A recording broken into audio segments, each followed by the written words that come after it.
हरे कृष्ण। ओम नमो भगवते वासुदेवाय। ओम नमो भगवते वासुदेवाय। ओम नमो भगवते वासुदेवाय। ओम नमो भगवते वासुदेवाय। ओम नमो भगवते वासुदेवाय। ओम नमो भगवते वासुदेवाय। नारायणं नमस्कृत्य नरं चैव नरोत्तमम्।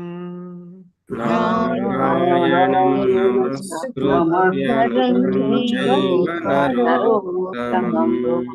देवीं सरस्वतीं व्यासं ततो जयमुदीरयेत्।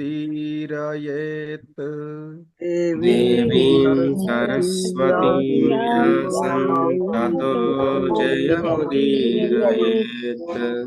नष्टप्रायेष्वभद्रेषु नित्यं भागवत सेवया।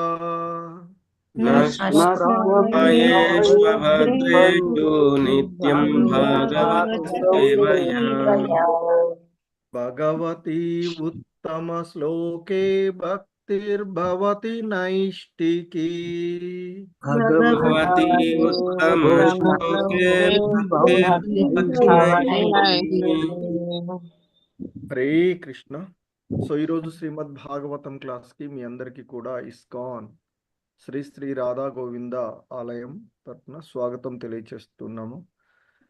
సో ఈరోజు మనము శ్రీమద్ భాగవతము 3వ స్కందము 33వ అధ్యాయము కపిల భగవానుల వారి కర్మలు కార్యకలాపాలు అనేటువంటి ఆ అధ్యాయంలో 11 మరియు 12వ శ్లోకాలను ఇస్కాన్ వ్యవస్థాపక ఆచార్యులైనటువంటి శ్రీల ప్రభుపాదుల వారి వివరణ ద్వారా వీటిని మనము అవగాహనం చేసుకోవడానికి ప్రయత్నం చేద్దాము. Hare Krishna. So please repeat. Srimad Bhagavatam 3వ స్కందము 33వ అధ్యాయము 11వ శ్లోకం. శ్రద్ధస్త్వైతన్మతం మహ్యం శ్రద్ధస్త్వైతన్మతం మహ్యం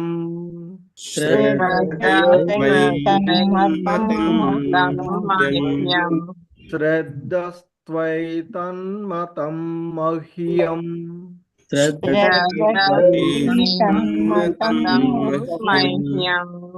జుష్టం యద్బ్రహ్మవాదిభిః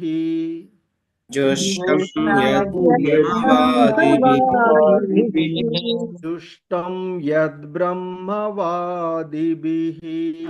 జుష్టం యద్బ్రహ్మవాదిభిః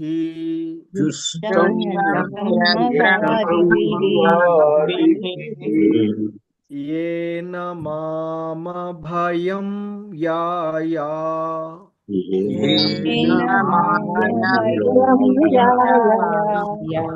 येन माम भयं याया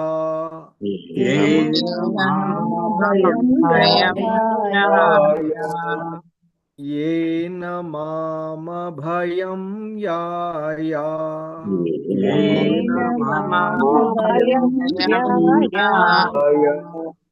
मृत्युमृच्छन्त्यतद्विदः मृत्युमृच्छन्त्यतद्विदः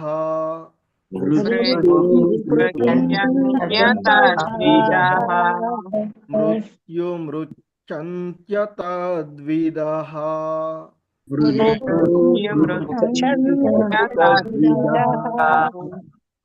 కృష్ణ. శ్రద్ధస్వైతన్మతం మహ్యం జుష్టం యద్బ్రహ్మవాదిభిః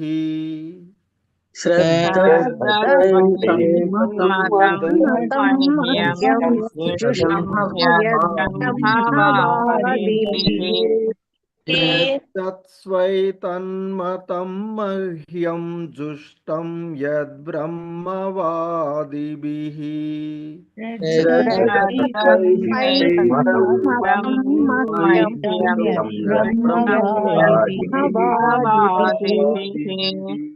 येन मामभयं यायाः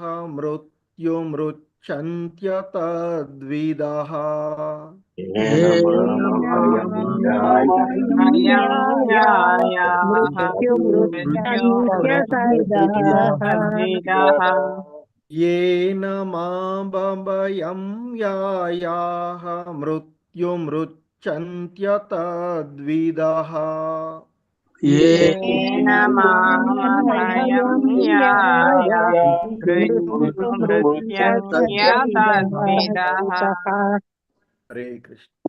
శ్రద్ధస్వైతన్మతం మహ్యం దుష్టం యద్బ్రహ్మవాదిభిః येन मामभयं यायाः मृत्युमृच्छन्त्यतद्विदः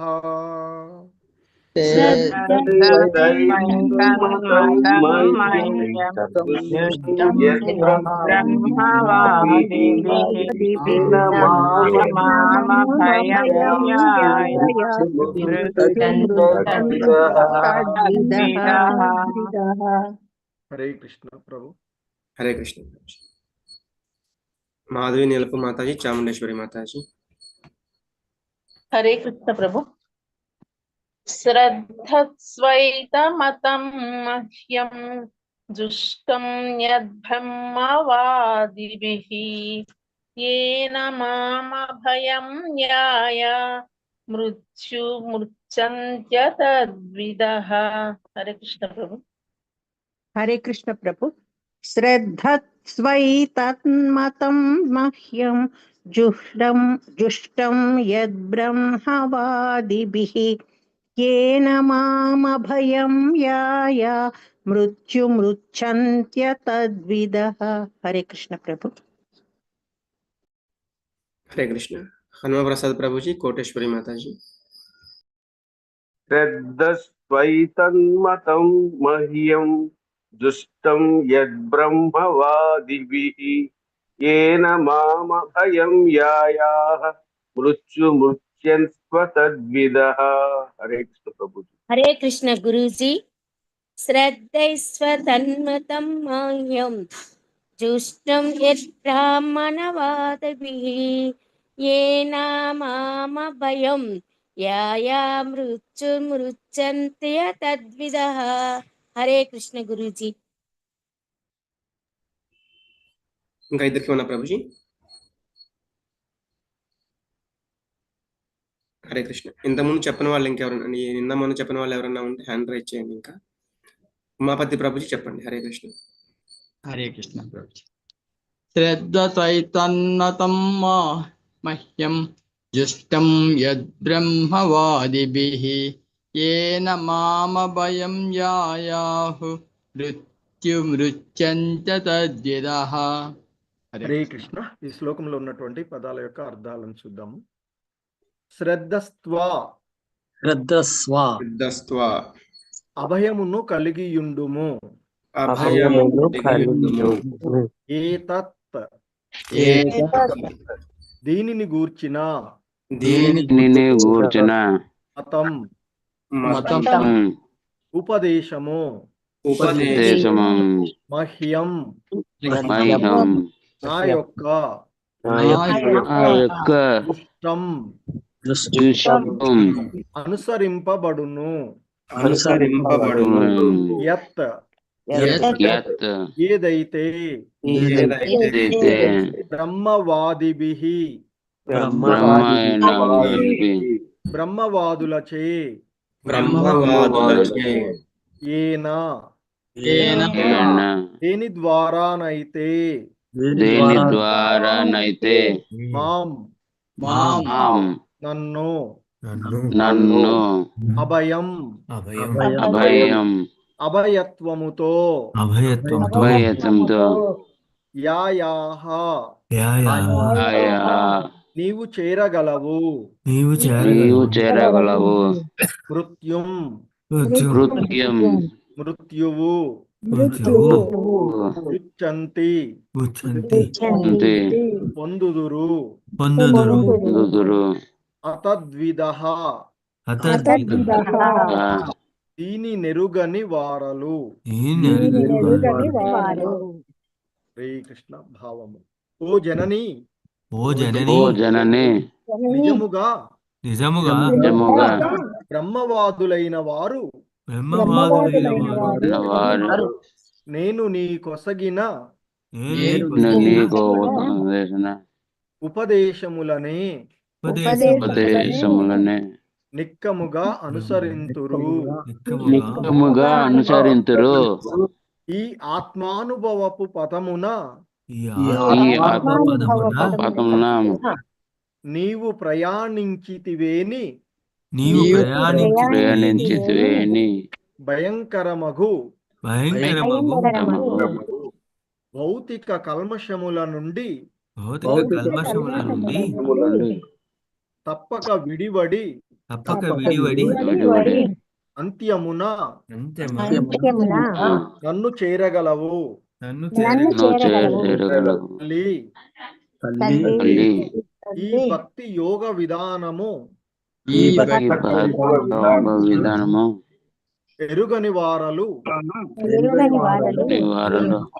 జన్మ మృత్యు వలయము నుండి నుండి బయటపడజాలరు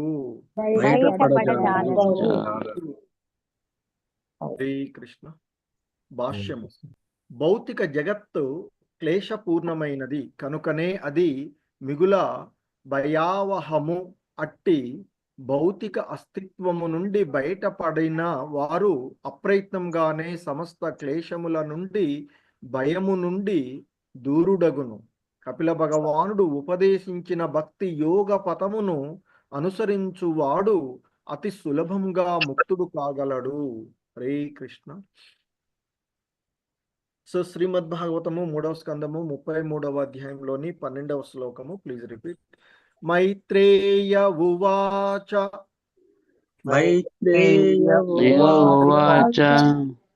ఇతి ప్రదర్శ్య భగవాన్ ఇతి ప్రదర్శ్య భగవాన్ ఇతి ప్రదర్శ్య భగవాన్ ఇతి ప్రదర్శ్య భగవాన్ ఇతి ప్రదర్శ్య భగవాన్ ఇతి ప్రదర్శ్య భగవాన్ సతీం తామాత్మనో గతిం సతీం ఆత్మనో గతిం సతీం తామాత్మనో గతిం సతీం తామాత్మనో గతిం సతిం తామాత్మనో గతిం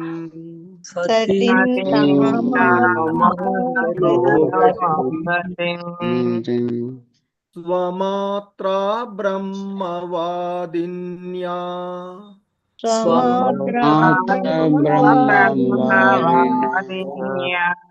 స్వమాత్రా బ్రహ్మవాదిన్యా స్వమాత్రా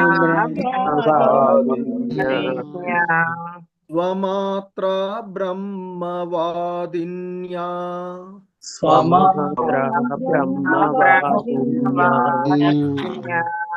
కపిలోను మతో యయౌ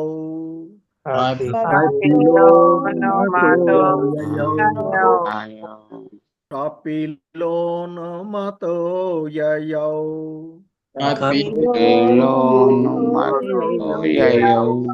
కపిలో మతో యయౌ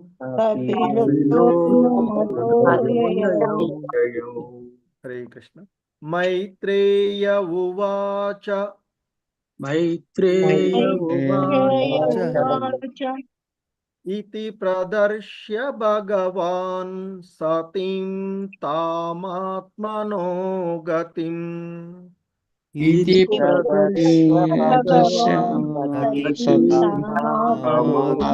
గతిం ఇతి ప్రదర్శ్య భగవాన్ సతిం తామాత్మనో గతిం. ఇది ప్రదర్శ్య భగవాన్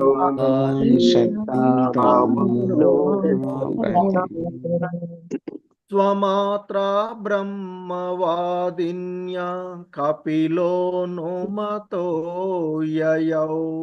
స్వమాత్రా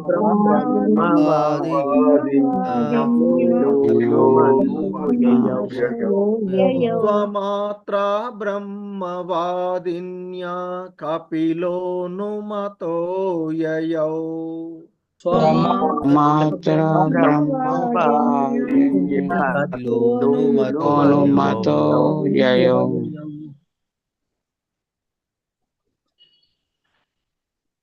మైత్రేయ ఉవాచ ఇతి ప్రదర్శ్య భగవాన్ సతిం తామాత్మనో గతిం. స్వమాత్రా బ్రహ్మవాదిన్యా కపిలో మతో యయౌ. మైత్రేయ ఉవాచ ప్రదర్శ్య భగవాన్ సతిం స్వమాత్ర బ్రహ్మవాదిన్యో యయౌ. హరే కృష్ణ ప్రభు. హరే కృష్ణ. హరే కృష్ణ. నీరజా మాతాజీ, ప్రకాశ్ రావు ప్రభుజీ.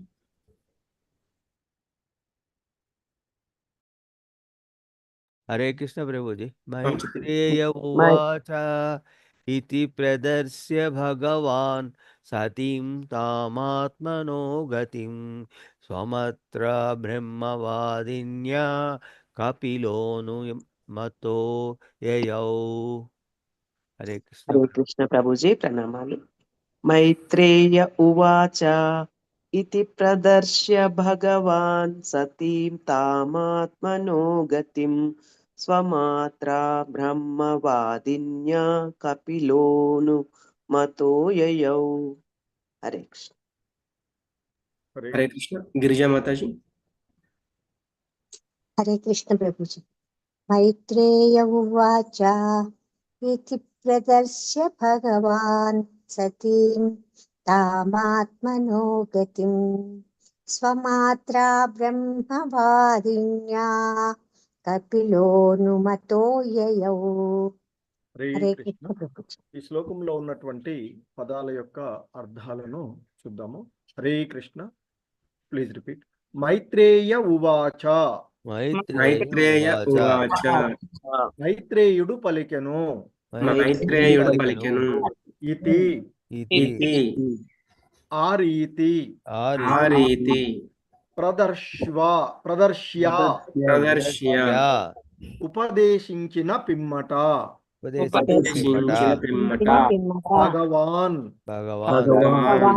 భగవానుడు సతీం ఆదరణీయురాలగు తాం ఆత్మనః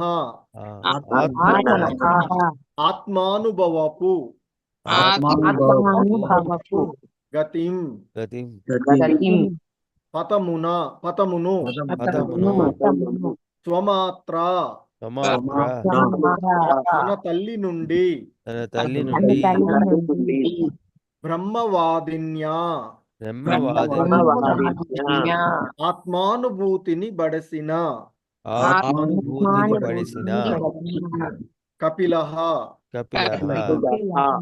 కపిల భగవానుడు కపిల కపిల భగవానుడు భగవానుడు అనుమతః అనుమతః అనుమతి పొంది అనుమతి పొంది యయౌ యయౌ యయౌ వీడెను. వీడెను. హరే కృష్ణ. భావము శ్రీ మైత్రేయుడు పలికెను. శ్రీ మైత్రేయుడు పలికెను. కపిల భగవానుడు కపిల భగవానుడు ఆ రీతి ఆ రీతి ఆ రీతి తల్లికి ఉపదేశము కావించి తల్లికి ఉపదేశం కావించి తన కార్యమును తన కార్యమును పూర్తి చేసిన పిమ్మట పూర్తి చేసిన పిమ్మట ఆమె అనుమతిని బడసి అనుమతిని పడసి గృహమును వీడెను. గృహమును వీడెను. హరే కృష్ణ. సో భాష్యము కపిల భగవానుని అవతార కార్యము సాంఖ్యతత్వపు దివ్య జ్ఞానమును పంచుటయే. ఆ జ్ఞానము భక్తి యోగ పూర్ణమైనట్టిది.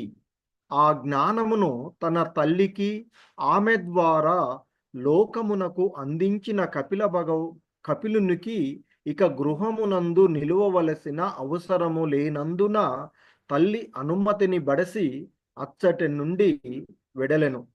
బాహ్యమునకు అతడు ఆత్మానుభూతి కొరకై గృహమును వీడినట్లు గోచరించును. కాని నిజమునకు అనుభూతి బడయవలసినది సాక్షాత్తుగా అతని గూర్చియే కనుక ఆధ్యాత్మికంగా అనుభూతి బడయవలసినది ఇంకేదో అతనికి ఏదియును లేదు. అనగా ఇతరులు చూసి నేర్చుకొనున్నట్లుగా భగవానుడు సామాన్య మానవునిగా వర్తించుచు ఈ ఉపమానమును నెలకొల్పెను. అతడు తన తల్లితో కలిసి జీవింపగలిగేడి వాడే అయినను గృహమునందు వసించవలసిన అవసరము లేదని ఆ దేవదేవుడు సూచించెను. బ్రహ్మచారిగా, సన్యాసిగా లేదా వానప్రస్థునిగా ఒంటరిగా జీవించుచు జీవితమంతయు కృష్ణ భక్తిని చేయుటయే ఉత్తమోత్తమము. ఒంటరిగా జీవింపలేని వారికే భార్య పుత్రులతో గృహస్థ జీవనమున వసించుటకు అనుమతి వసగబడినది. అది కృష్ణ భక్తి కొరకే గాని ఇంద్రియ భోగమునకు కాదు. హరే కృష్ణ. జగద్గురు శ్రీల ప్రభుపాద్ కి జై. సో ఇది శ్రీల ప్రభుపాదుల వారి యొక్క భాష్యము ఈ శ్లోకమునకు ఇవ్వబడినటువంటిది. ఓం అజ్ఞానతిమిరాంధస్య జ్ఞానాంజనశలాకయా చక్షుర్మిలితం యేన తస్మై శ్రీ గురవే నమః. నమో ఓం విష్ణుపాదాయ కృష్ణప్రేష్టాయ భూతలే శ్రీమతే భక్తివేదాంత స్వామినితి నామినే. నమస్తే సారస్వతే దేవే గౌరవాణి ప్రచారిణే నిర్విశేష శూన్యవాది పాశ్చాత్యదేశతారిణే. హే కృష్ణ కరుణా సింధో దీనబంధో జగత్పతే గోపేశ గోపికా కాంత రాధాకాంత నమోస్తుతే. తప్త కాంచన గౌరాంగీ రాధే వృందావనేశ్వరి వృషభానుసుతే దేవి ప్రణమామి హరిప్రియే. వాంఛాకల్పతరుభ్యశ్చ కృపా సింధుభ్య ఏవ చ పతితానాం పావనేభ్యో వైష్ణవేభ్యో నమో నమః. జయ శ్రీ కృష్ణ చైతన్య ప్రభు నిత్యానంద శ్రీ అద్వైత గదాధర శ్రీవాసాది గౌర భక్త బృంద. హరే కృష్ణ కృష్ణ కృష్ణ హరే హరే హరే రామ రామ రామ హరే హరే. హరే కృష్ణ కృష్ణ కృష్ణ హరే హరే హరే రామ హరే రామ రామ రామ హరే హరే. హరే కృష్ణ కృష్ణ కృష్ణ హరే హరే. హరే రామ రామ రామ హరే హరే. హరే కృష్ణ. సో ఇక్కడ ఆ కపిల భగవానుల వారి కార్యకలాపాలు అనేటువంటి ఈ అధ్యాయంలో మొదటగా ఆ కపిల భగవాను గురించి అనుభూతి పొందినటువంటి ఆయన తల్లి పాత్రలో ఉన్నటువంటి ఆ దేవహూతి ఆయనను గురించి ప్రార్థించడము మనము చూసినవి. సో ఆమె ఆ భగవాను గురించి ప్రార్థిస్తూ ఆయన యొక్క వాస్తవిక ఆయన ఎవరు ఏమిటి అనేటువంటి విషయాన్ని, ఆయన ఎందుకు ఈ కపిల భగవానుడుగా అవతారం తీసుకున్నాడు, తన పుత్రుడుగా ఎందుకు అవతారం తీసుకున్నారు అనేటువంటి అంశాలను అనుభూతి పొందినటువంటి ఆవిడ. ఎందుకంటే అంతకుముందు ఆమె కీర్తిస్తుంది పతితులైనటువంటి వారందరినీ కూడా వారి యొక్క పాపకర్మలను నశింపచేసి భక్తి ముక్తులకు సంబంధించిన దివ్య జ్ఞానాన్ని తెలియచేయడానికే నీవు ఈ రూపము ధరించావు అని. సో అదే మాదిరిగా నీవు అవసరానికి అవతారాలు తీసుకుంటావు, వివిధ అవతారాల్లో వస్తూ ఉన్నావు అని. అలాగే నీ యొక్క నామాన్ని నిన్ను గురించి శ్రవణం చేసినటువంటి వారు ఎవడైనా కుల మత లింగ వర్గ భేదాలు లేకుండా ఎవడైనా ఆ భగవంతుని నామము పవిత్ర నామమును ఉచ్చరించిన, కీర్తించిన, ఆయన యొక్క లీలలను శ్రవణం చేసిన, ఆయనకు వందనాలు అర్పించిన, యజ్ఞాచరణ చేయగలిగేటువంటి యోగ్యుడుగా అతడు పరిగణించబడతాడు అని. మరి అటువంటప్పుడు నిన్ను ముఖాముఖి ఆత్మానుభూతి పొందినటువంటి వారి విశుద్ధ భక్తుల గురించి వేరుగా తెలిపేదేమిటి అనేటువంటి అంశాన్ని కూడా ఆమె తెలియచేసినటువంటిది. సో మరి ఇక చెప్తూ ఇంకా ఆ భక్తులు నిరంతరము ఆ భగవంతుని నామస్మరణం చేసేటువంటి వారు, అంటే ఎవరి జిహ్వాగ్రమణ నీ పవిత్ర నామము ఉచ్చరించబడుతుందో అటువంటి వారు ఎంతటి ధన్యులు. వారు ఎటువంటి కుటుంబంలో పాపాత్మమైనటువంటి వంశంలో జన్మించినప్పటికీ కూడా వారంతా ఉద్ధరించబడి పుణ్యాత్ములుగానే భావించబడేటువంటి వారు కదా అంటూ ఆమె సో వేదాలను అధ్యయనం చేసినట్లు తీర్థస్థానాలను అన్నిటినీ అవసరమైనదంతా నెరవేర్చినటువంటి వాళ్లే నీ యొక్క నామస్మరణ చెయ్యగలుగుతారు అంటూ ఆమె ఆయన్ను కీర్తించినటువంటిది. అటువంటి వాడు పూజ్యుడే అనేటువంటి విషయాన్ని కూడా చెప్పినటువంటిది. ఇంకా ఆమె చెప్తూ ఉంటారు, కపిలను నామమున నీవు సాక్షాత్తు విష్ణు భగవానుడవే అని, నీవే పూర్ణ పురుషోత్తముడవు, పరబ్రహ్మము, నీ కరుణ ద్వారానే ఎవరైనా ఈ భవబంధనాల నుండి బయటపడతారు అంటూ ఆమె ఆ కపిల భగవానుల వారిని కీర్తించినటువంటిది. సో ఇవంతా ఈ ప్రార్థనలు అయిన తర్వాత మైత్రేయ ముని చెప్తూ ఉంటాడు. సో ఆ విధంగా మరి తన తల్లి అయిన దేవహూతి పలికినటువంటి పలుకుల చేత, అంటే శుద్ధ భక్తురాలు ఆత్మానుభూతి పొందినటువంటి ఆవిడ పలికినటువంటి ఆ వాక్కులకు మిగుల సంతుష్టుడైనటువంటి ఆ కపిల భగవానుడు మాతృ వత్సలతో, అంటే ఆ మాతృ ప్రేమతో గంభీరంగా ఈ విధంగా సమాధానం చెప్పాడు అంటూ ఆయన చెప్పినటువంటిది నిన్నటి శ్లోకంలో మనం చూసాం. ఆ దేవదేవుడైనటువంటి కపిల భగవానుడు తన తల్లిని ఉద్దేశించి ఈ విధంగా అన్నాడు అంటూ కపిల భగవానుల యొక్క మాటలను మనకి మైత్రేయుడు చెప్పినటువంటిది. ఓ జనని, నేను నీకు ఉద్దేశించిన ఆత్మానుభవపు పథము అతి సులభమైనది.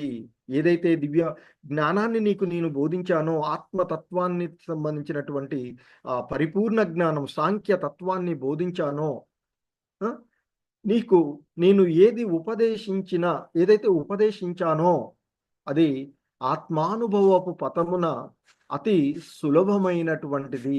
ఎటువంటి కష్టం లేకుండా ఈ విధానమును నీవు అవలంబించవచ్చును. దీనిని అనుసరించి నీవు ప్రస్తుత జన్మయందే అచిరకాలంలోనే ముక్తిని బడయగలవు. అంటే ఇది ఎవరైతే అనుభూతి పొందుతారో వారు ఈ ఈ జన్మలోనే ఈ దేహంలోనే ఉండగానే మరి ఆ జీవన్ముక్తుడవుతారు అనేటువంటి విషయాన్ని ఆ సాంఖ్యతత్వం గురించి ఆయన తెలియచేసినటువంటిది. సో కాబట్టి మరి ఆ జీవన్ముక్తుడుగా ఈ జన్మలోనే నీవు ముక్తురాలు అవుతావు అంటూ ఆయన తెలిపినటువంటి విషయాన్ని మనము పూర్వపు శ్లోకంలో చూసినటువంటిది. ఇక ఈరోజు ఈ శ్లోకాలలో ఇంకా కపిల భగవానుల వారు చెప్పినటువంటి అంశాలనే కొనసాగిస్తూ మైత్రేయుడు చెప్తూ ఉన్నటువంటివి. కపిల భగవానుల వారు ఏం చెప్తున్నారో చెప్తూ ఉన్నటువంటిది. ఇక ఈ విధంగా ఇంకా కపిల భగవానుల వారు అంటూ ఉన్నారట. శ్రద్ధస్త్వై తన్మతం మహ్యం జుష్టం యద్బ్రహ్మవాదిభిః. సో మరి ఇక్కడ శ్రద్ధస్త్వ ఏతత్ మతం, మరి ఏదైతే నేను నీకు బోధించానో దానిని గురించి నీవు అభయమును కలిగి ఉండు, అంటే నమ్మకాన్ని కలిగి ఉండు, ఖచ్చితంగా దానిని ఆచరించు అంటూ చెప్తున్నారు. అలాగే ఇంకా అంటే ఆయన బోధించినటువంటి మహ్యం, నా యొక్క బోధనలు ఏవైతే ఉన్నాయో, జుష్టం యద్బ్రహ్మవాదిభిః, అంటే ఆ బ్రహ్మవాదులైనటువంటి వారు కూడా ఏవైతే నీకు నేను బోధించానో వాటిని అనుసరిస్తూ ఉంటుంటారు. జుష్టం యద్బ్రహ్మవాదిభిః అని చెప్తున్నాడు. అంటే ఆయన అంటున్నాడు, ఓ జనని, అంటే కపిల భగవానుల వారి యొక్క మాటలను ఇక్కడ చెప్తూ ఉన్నట్టు, ఓ జనని, నిజముగా బ్రహ్మవాదులైన వారు కూడా నేను ఏదైతే నీకు ఉపదేశించితినో వాటినే నిక్కంగా వాళ్ళు, ఖచ్చితంగా వాళ్ళు అనుసరిస్తూ ఉంటుంటారు. ఏన మామ భయం యాయాః మృత్యుమృత్యంత్యతద్విదః. సో మరి ఏదైతే నేను ఇక్కడ నీకు బోధించానో దేని ద్వారా, దేని ద్వారా అయితే మాం అభయం, సో నన్ను అభయత్వముతో యాయాహ చేరగలవు, అంటే ఈ ఆత్మానుభవ పథమున నీవు ప్రయాణించినట్లయితే భయంకరమైనటువంటి ఈ భౌతిక కల్మషముల నుండి, త్రిగుణమయమైనటువంటి మాయావాద బంధనాల నుండి తప్పక విడిపడగలవు. అంతేకాకుండా అంత్యమున నన్ను నీవు చేరుకోగలవు అని చెప్తున్నారు. చెప్పి ఇంకా చెప్తున్నటువంటిది ఏంటంటే మృత్యురుచ్యంతి అద్విదః, అంటే దీనిని ఎవరైతే తెలుసుకోలేరో, దీనిని ఎవరైతే ఈ భక్తి యోగమును తెలియని వారు ఎవరైతే ఉన్నారో, ఈ సాంఖ్యతత్వాన్ని కపిల భగవానుల వారు బోధించినటువంటి ఆ తత్వ జ్ఞానమును, ఆ పరిపూర్ణమైనటువంటి తత్వజ్ఞానమును ఎరుగని వారులు మాత్రము ఆ జన్మ మృత్యు పరంపరలోనే కొనసాగుతూ ఉంటారు. అంటే ఈ జనన మరణ చక్రాల నుండి బయటపడజాలరు అంటూ చెప్తూ ఉన్నారు. సో కపిల భగవానుల వారు తన తల్లితో ఇంకా చెప్తూ ఉన్నటువంటి అంశాన్ని ఈ శ్లోకంలో మనం చూస్తూ ఉన్నాం. ఓ జనని, నిజంగా బ్రహ్మవాదులైనటువంటి వారు కూడా నేను నీకు బోధించినటువంటి ఈ ఉపదేశములనే, ఈ బోధనలనే ఖచ్చితంగా అనుసరిస్తూ ఉంటుంటారు. ఈ ఆత్మానుభవ పథమున నీవు, అంటే నేను ఏదైతే జ్ఞానాన్ని బోధించానో ఈ జ్ఞాన మార్గమునే నీవు ప్రయాణించినట్లయితే భయంకరమైనటువంటి భౌతిక కల్మషముల నుండి నీవు తప్పక బయటపడగలవు. అలా బయటపడి చివరకు నా యొక్క ధామాన్ని, అంటే ఆత్మానుభూతిని పొంది నీవు ముక్తిని పొందగలవు అంటూ చెప్తున్నారు. కానీ ఓ తల్లి, ఈ భక్తి యోగ విధానమును ఎరుగని వారలు ఎవరైతే ఉన్నారో వారు మాత్రము ఈ భౌతిక జగత్తులోనే మరలా మరలా జన్మ మృత్యులలో పొందడం జరుగుతూ ఉంటుంది. వివిధ జన్మలను వారు చేసిన కర్మానుసారంగా వివిధ దేహాలను ఈ సృష్టిలో ఉండే 84 లక్షల రకాలైనటువంటి జీవజాతులలో ఏదో ఒక దేహాన్ని పొందవలసినదే. వారు ఈ విధానాన్ని ఆచరించని వారు, దీనిని తెలుసుకోలేనటువంటి వారు అంటూ చెప్తూ ఉన్నటువంటిది.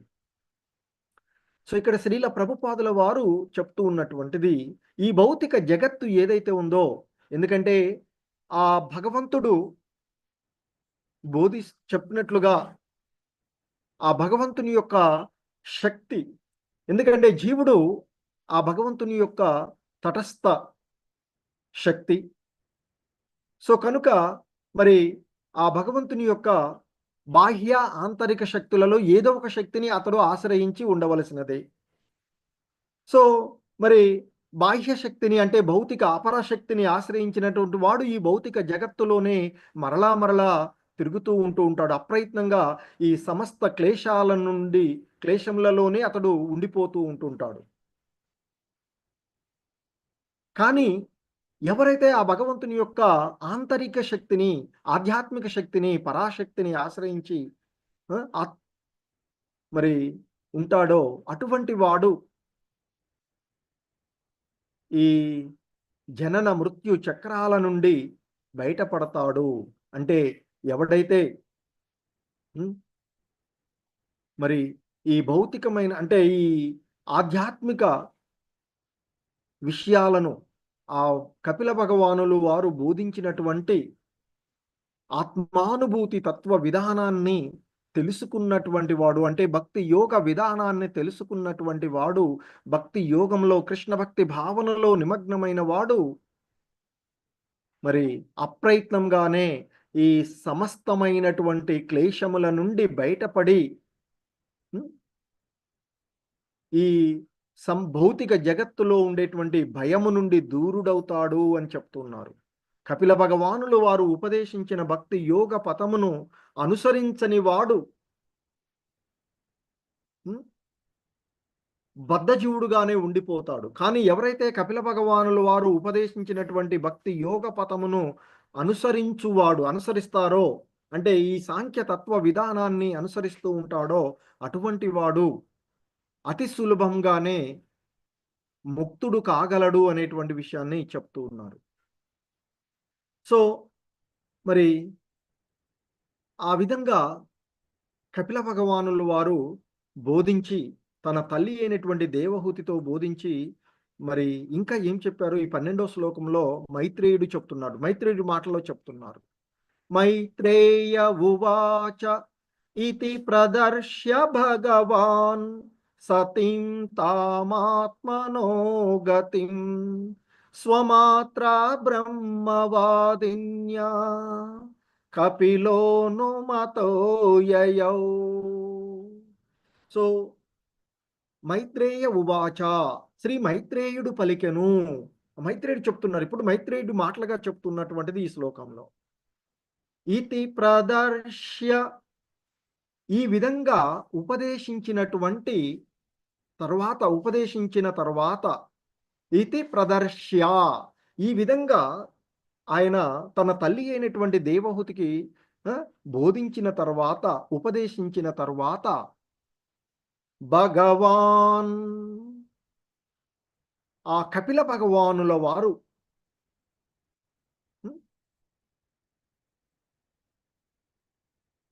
సతీం, ఎవరికి? ఇక్కడ ఆదరణీయురాలైనటువంటి తన తల్లికి ఆ విధంగా ఉపదేశము కావించి తాం ఆత్మనోగతిం, ఆ ఆత్మ అనుభవపు పథమును స్వమాత్రా బ్రహ్మవాదిన్యా, తన స్వమాత్ర అంటే ఇక్కడ తన తల్లి నుండి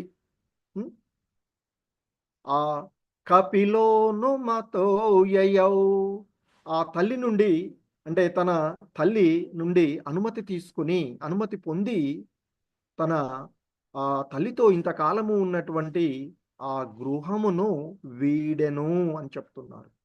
సో మైత్రేయుడు చెప్తూ ఉన్నారు విదురుడితో, కపిల భగవానుల వారు ఆ విధంగా తన తల్లికి ఆత్మానుభూతి ఉపదేశములను కావించి, అంటే ఆ భక్తి యోగాన్ని బోధించి జ్ఞాన ముక్తి పథము మార్గమైనటువంటి ఆ పరిపూర్ణ జ్ఞానమును బోధించిన తర్వాత, ఉపదేశాలను చేసిన తర్వాత ఆ విధంగా, అంటే మరి ఆమె కోరుకుంది కూడా అదే కదా, తన భర్త నుండి కర్దము నుండి తనకు ముక్తిని వసగేటువంటి పుత్రుడిని ఇవ్వమని అడిగింది. అదే ఇక్కడ ఆ కపిల భగవానుల వారు వచ్చినటువంటి మరి తను వచ్చినటువంటి ఉద్దేశం కూడా అది. అదే సమయంలో ఆయన ఈ భౌతిక జగత్తు నుండి జీవులు మందమతులైనటువంటి వారు బయటపడేటువంటి కార్యం కూడా. అందుకే ఇక్కడ చెప్తూ ఉన్నారు మైత్రేయుడు, కపిల భగవానుడు ఆ విధంగా తన తల్లికి ఉపదేశములను కావించి తన కార్యమును పూర్తి చేసిన పిమ్మట ఆయన వచ్చినటువంటి ఉద్దేశము ఒకటి, ఆ దేవహూతి కోరుకున్నటువంటిది, నన్ను ఈ జనన మృత్యు బంధనాల నుండి బయటపడేసేటువంటి మార్గాన్ని నాకు తెలియచేసేటువంటి పుత్రుడు కావాలనేటువంటి కోరుకున్నటువంటిది. సో కనుకనే మరి ఆ విధంగా తన తల్లికి బోధనలను కావించినటువంటి, అలాగే ఇక్కడ ఆవిడ తన పుత్రుడినే ఆధ్యాత్మిక గురువుగా స్వీకరించి ఆయన ద్వారా ఆత్మానుభవ మార్గాన్ని తెలుసుకున్నటువంటి ఆవిడ. ఆ విధంగా కపిల భగవానుల వారు వచ్చిన కార్యాన్ని పూర్తి చేసిన పిమ్మట ఆమె అనుమతిని పొంది గృహాన్ని వదిలి వెళ్ళిపోయాడు. సో ఇక్కడ శ్రీల ప్రభుపాదుల వారు చాలా చక్కగా మనకి ఆశ్రమ వర్ణ ధర్మాలను గురించి భాష్యంలో వివరిస్తూ ఉన్నటువంటిది కనిపిస్తూ ఉంటుంది. ఎందుకంటే సాధారణంగా మనకి ఆశ్రమ ధర్మాలలో బ్రహ్మచారి, గృహస్థ, వానప్రస్థ, సన్యాస అనేటువంటి 4 ఆశ్రమ విధానాలు చెప్తూ ఉంటాము. సో ఇప్పటి వరకు అతడు మరి ఆ విధంగా తన తల్లితో బ్రహ్మచారిగా ఉన్నటువంటి, కాబట్టి ఇక్కడ చెప్తూ ఉన్నారు కపిల భగవానుడి అవతార కార్యము, ఆయన వచ్చినటువంటి ఆ కార్యము ఆ సాంఖ్యతత్వపు దివ్య జ్ఞానమును పంచటమే. ఆ సాంఖ్యం అంటే విశ్లేషణాత్మకమైనటువంటి పరిపూర్ణమైనటువంటి సంపూర్ణమైనటువంటి తత్వపు దివ్య జ్ఞానాన్ని పంచడం కోసమే ఆయన యొక్క అవతారం. తన తల్లి అయినటువంటి దేవహూతి ద్వారా ఈ మానవాళి అందరికీ కూడా, ఈ భౌతిక జగత్తులో ఉండేటువంటి మందమతులైనటువంటి జీవులందరికీ, మానవాళికి అందించినటువంటి ఆ భక్తి యోగ పూర్ణమైనటువంటి సాంఖ్యతత్వపు దివ్య జ్ఞానాన్ని ఆయన పంచడానికే వచ్చినటువంటి వాడు. మరి ఆ విధంగా ఆ తత్వాన్ని అంతటినీ కూడా బోధించాడు. కాబట్టి ఆయన వచ్చిన కార్యం పూర్తి అయింది. ఆ కార్యాన్ని ఎవరికి బోధించారు? తన తల్లి అయినటువంటి దేవహూతికి. ఆమె ఆ కర్దముని వేడుకున్నటువంటి ఆవిడ, నన్ను ఈ భవబంధనాల నుండి బయటపడేసేటువంటి విధానం నాకు కావాలని కోరుకున్నారు. కనుక ఆమెకు ఆ విధానము, అలాగే ఆమెకు బోధించినటువంటి ఈ బోధనల ద్వారా సమస్త భౌతిక జగత్తులో ఉండేటువంటి సమస్త మానవాళికి, సమస్త జీవులకు ఉపయోగకరమైనటువంటి తత్వాన్ని ఆయన బోధించినటువంటిది. అందుకే చెప్తున్నారు ఇక్కడ, ఆ జ్ఞానమును తన తల్లికి ఆమె ద్వారా లోకమునకు అందించిన కపిల భగవానులు ఇక గృహమునందు నిలువవలసిన అవసరము లేనందున తల్లి అనుమతిని బడిసి అచ్చట నుండి వెడలెను. ఎందుకంటే ఇంకా తన తల్లికి అక్కడ తన అవసరం లేదు. ఎందుకంటే ఆమె జీవన్ముక్తురాలుగా, అంటే ముక్త స్థితికి ఆల్రెడీ ఆయన యొక్క బోధనల ద్వారా చేరుకున్నారు. అందుకే ఇక్కడ శ్రీల ప్రభుపాదుల వారు చెప్తున్నారు, ఏదైతే సాంఖ్యతత్వపు దివ్య జ్ఞానాన్ని తన తల్లికి తద్వారా ఈ లోకానికి అందించినటువంటి కపిల భగవానుల వారు ఇంకా అక్కడ ఉండవలసినటువంటి అవసరం లేదు. ఎలాగైతే గృహ మేది తన గృహాన్ని వదలకుండా అలాగే ఇంకా ఇంకా ఇంకా ఇంకా మనకి ఆ భక్త ప్రహ్లాదుడు చెప్తున్నట్లుగా నమిలిన పిప్పినే ఇంకా నములుతూ ఉన్నట్లుగా గృహస్థ జీవనంలో ఇంకా అంటే గృహంలో తన తల్లితోనూ అట్లా ఉండవలసినటువంటి అవసరం ఇంకా తనకి లేనటువంటిది.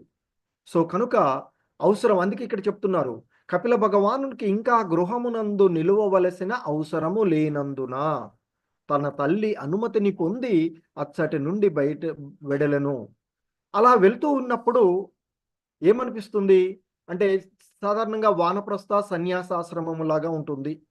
ఎందుకంటే ఈ వానప్రస్థ సన్యాసాశ్రమాన్ని బ్రహ్మచారి ఆశ్రమము నుండి వానప్రస్థ సన్యాసం చేయలేనటువంటి వాడు, ఒంటరిగా జీవించలేనటువంటి వాడు మాత్రమే గృహస్థ జీవనానికి వస్తున్నాడు అని చెప్తున్నారు ఇక్కడ శ్రీల ప్రభుపాదులు.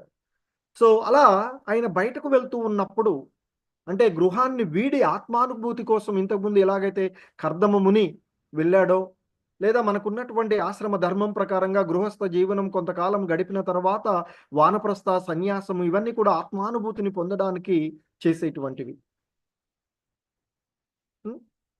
సో అయితే ఇక్కడ చెప్తున్నారు కపిల భగవానుల వారు బాహ్యానికి ఆత్మానుభూతి కొరకై గృహాన్ని వీడినట్లుగా గోచరించును. కానీ మరి ఆయన సాక్షాత్తు విష్ణు భగవానుడే, పూర్ణ పురుషోత్తముడైనటువంటి ఆ పరమ పురుషుడే కనుక ఆయనకు ఆత్మానుభూతి పడేయవలసినటువంటి అవసరమే లేదు. అందుకే ఇక్కడ ఆయన అంటున్నారు కానీ నిజమునకు అనుభూతి పడేయవలసినది సాక్షాత్తుగా అతని గురించియే కనుక ఆధ్యాత్మిక అనుభూతిని పొందవలసినది ఇంకేదో అతనికి ఏదియునూ లేదు. ఎందుకంటే పూర్ణ పురుషోత్తముడు, తనకు లేనిది కానీ అంతకుముందే మనకి ఈ అధ్యాయంలోనే 3వ శ్లోకంలోనే దేవహూతి కూడా అంటారు, నీవు చేయవలసినది నీకు కావలసినటువంటి కార్యాలు ఏవీ లేకపోయినప్పటికీ ఈ భౌతిక జగత్తులో ఉండేటువంటి మరి నీ యొక్క శక్తులను గుణ ప్రవాహంలో పంపించేసి సత్వ రజో తమో గుణాల ద్వారా అంటే విష్ణు బ్రహ్మ శివుడు ద్వారా బ్రహ్మ ద్వారా సృష్టి జరపడము, విష్ణువు ద్వారా పోషింపబడము, శివుని ద్వారా లయింప చేయడము అన్నీ కూడా నీ యొక్క శక్తిని ఈ గుణ ప్రవాహాలలో ఉంచడం వలనే జరుగుతూ ఉన్నాయి. అలాగే భగవద్గీతలో కూడా శ్రీకృష్ణ భగవానుడు అర్జున్తో చెప్తాడు, ఓ అర్జున, నాకు కావలసినది కానీ నేను చేయవలసినది కానీ ఏమీ లేదు, అవసరం ఏమీ లేదు నాకు, నేను పొందవలసినది కానీ నా యొక్క ధర్మాన్ని నేను ఎప్పటికీ నెరవేరుస్తూనే ఉంటాను. అలా చెయ్యకపోతే ఈ జగత్ అంధకారం అవుతుంది అంటూ ఆయన చెప్తారు. సో ఇక్కడ కూడా కపిల భగవానుల వారు మరి ఆయన ఆత్మానుభూతి పొందవలసినటువంటి అవసరం ఏమీ లేదు. అందుకే ఇక్కడ శ్రీల ప్రభుపాదులు వారు చెప్తున్నారు ఆత్మానుభూతి పొందవలసినది సాక్షాత్తుగా ఆ కపిల దేవుని గురించే ఆత్మానుభూతిని పొందాలి మనము అని చెప్తున్నారు, అంటే ఈ మానవాళి. ఎందుకంటే ఆధ్యాత్మికంగా అనుభూతి పడేయవలసినటువంటిది ఇంకేదో అతనికి ఏదియునూ లేదు. ఎందుకంటే అతడు పరమపురుషుడు అనగా ఇతరులు చూసి నేర్చుకొనున్నట్లుగా భగవానుడు సామాన్య మానవునిగా వర్తించుచు ఈ ఉపమానమును కొల్పారు అని చెప్తున్నారు. ఎందుకంటే మరి ఆ విధంగా ఆత్మానుభూతి మార్గానికై గృహాన్ని వీడి వానప్రస్థ సన్యాస ఆశ్రమాలను చేయవలసినటువంటి విషయాన్ని మరి మార్గదర్శకులుగా ఉన్నటువంటి, ఎందుకంటే మనకు భగవద్గీతలో చెప్తారు మహాత్మానస్తు మాం అంటే గొప్పవాళ్ళు నెలకొల్పినటువంటి మార్గాలని సామాన్య జనము అనుసరిస్తూ ఉంటుంటుంది. కనుక ఇక్కడ సామాన్య మానవుడులాగా కనిపించి ఆత్మానుభూతి కొరకై అతడు గృహాన్ని వీడినట్లుగా వానప్రస్థ సన్యాసాశ్రమాలను స్వీకరిస్తూ ఉన్నట్లుగా కనిపిస్తూ ఉంటుంది. అలాగే భగవద్గీతలో అర్జునుడితో కూడా కృష్ణ భగవానుడు బోధిస్తారు, ఎందుకంటే అర్జునుడు తన ధర్మమైనటువంటి క్షత్రియ ధర్మాన్ని మరచి బ్రాహ్మణుడుగా భిక్షమెత్తుకోనైనా జీవిస్తాను అని చెప్తాడు. మరి నీవు ఇలా చేసినట్లయితే క్షత్రియులందరూ కూడా అదే విధంగా చేస్తే మరి రాజ్య పరిపాలన ఎవడు చేస్తాడు, ఈ ప్రజలను ఎవడు రక్షిస్తాడు అనేటువంటి విషయంగా, అంటే భౌతిక జగత్తులో చేయవలసినటువంటి కార్యాలను గురించి మార్గదర్శకంగా ఉండవలసిన వాటిని బోధిస్తూ ఉంటుంటారు. సో అందుకే ఇక్కడ చెప్తున్నారు శ్రీల ప్రభుపాదుల వారు, భగవంతుడు అలాగే శ్రీకృష్ణ భగవానుడు పరిపూర్ణమైనటువంటి జ్ఞానాన్ని కలిగినటువంటి వాడు. భగవానుడు సాక్షాత్తు భగవానుడే. శ్రీకృష్ణుడు ద్వాపర యుగంలో అవతారం తీసుకున్నప్పుడు మరి అతడు ఒక సాధారణ విద్యార్థి వలె, శిశువు అంటే ఒక సాధారణ విద్యార్థి వలె, ఒక బాలుడు వలె ఆయన సాందీపుని ఆశ్రమానికి వెళ్ళి విద్యలు నేర్చుకుంటాడు. ఎందుకంటే మనం చేయవలసినటువంటి మార్గదర్శకత్వాన్ని మనకి వాళ్ళు బోధిస్తూ ఉన్నారు వారి యొక్క కర్మల ద్వారా. అందుకే వారి యొక్క దివ్య లీలలను, కర్మలను మనము తెలుసుకోవడం ద్వారా పొందవలసినటువంటి జ్ఞానము అని చెప్తూ ఉంటుంటారు. సో అందుకే ఇక్కడ ఆ విధంగా ఆయన ప్రవర్తించారు అని చెప్తున్నారు శ్రీల ప్రభుపాదుల వారు. అంతేకాకుండా ఇంకా చెప్తున్నారు, అతడు తన తల్లితో కలిసి జీవింపగలిగేడి వాడే అయినను గృహమునందు వసించవలసిన అవసరము లేదని ఆ దేవదేవుడు సూచించెను. ఎందుకంటే అతడు ఇప్పటి వరకు కూడా పుత్రుడుగానే ఉన్నటువంటిది, ఇంకా అవసరమైతే నెక్స్ట్ గృహస్థుడుగా మారవచ్చు అతడు కావాలి అని అనుకుంటే. కానీ ఆయన ఆ గృహమునందు వసించవలసినటువంటి అవసరము లేదని ఆయన తెలిసి, అంటే అటువంటి వారికి ఆ విధమైనటువంటి ఉన్నటువంటి, అందుకే ఇక్కడ చెప్తున్నారు బ్రహ్మచారిగా, సన్యాసిగా లేదా వానప్రస్థుడిగా ఒంటరిగా జీవించుచు జీవితమంతయు కృష్ణ భక్తిని చేయుటయే ఉత్తమోత్తమమైన మార్గము అంటూ చెప్తున్నారు. ఎవడైతే ఒంటరిగా జీవింపలేని వాడి కోసమే భార్య పుత్రులతో గృహస్థ జీవనము వసించుటకు అనుమతి వసగబడినది అంటూ చెప్తున్నారు. అంటే బ్రహ్మచారి తర్వాత గృహస్థుడుగా కూడా మారవచ్చు. కానీ ఆ గృహస్థ అనేటువంటిది తన ఇంద్రియ భోగాలకు, ఈ దేహపరమైనటువంటి విషయాలకే కాదు అనేటువంటి విషయాన్ని కూడా చాలా చక్కగా మనకు పూర్వపు అధ్యాయాలలో కపిల భగవానుల వారు బోధించినటువంటిది. గృహమేదిగా ఉండకుండా గృహస్థుడుగా ఆ గృహస్థ జీవనంలో కూడా కృష్ణ భక్తి భావనలతో తన భార్యతోనూ పిల్లలతోనూ అందరితో కలిసి కృష్ణ భక్తి భావనను నెలకొల్పడం అనేటువంటిది చెయ్యవలసినది అని చెప్తారు. అంటే గృహస్థ జీవనంలో కూడా, అంటే ఒంటరిగా కృష్ణ భక్తి భావనను చేయలేనటువంటి వాడు కలిసి భార్య పిల్లలతో ఆ కృష్ణ భక్తి భావనను నెలకొల్పడానికే ఆ గృహస్థ జీవనము కూడా ఉన్నది. అంతేకాని ఇంద్రియ భోగ అనుభూతుల కోసం కాదు అని శ్రీల ప్రభుపాదుల వారు చెప్తూ ఉన్నటువంటిది. హరే కృష్ణ. జగద్గురు శ్రీల ప్రభుపాదుకి జై. సో ఇది శ్రీల ప్రభుపాదుల వారి యొక్క భాష్యము ఈ శ్లోకమునకు ఇవ్వబడినటువంటిది. హరే కృష్ణ.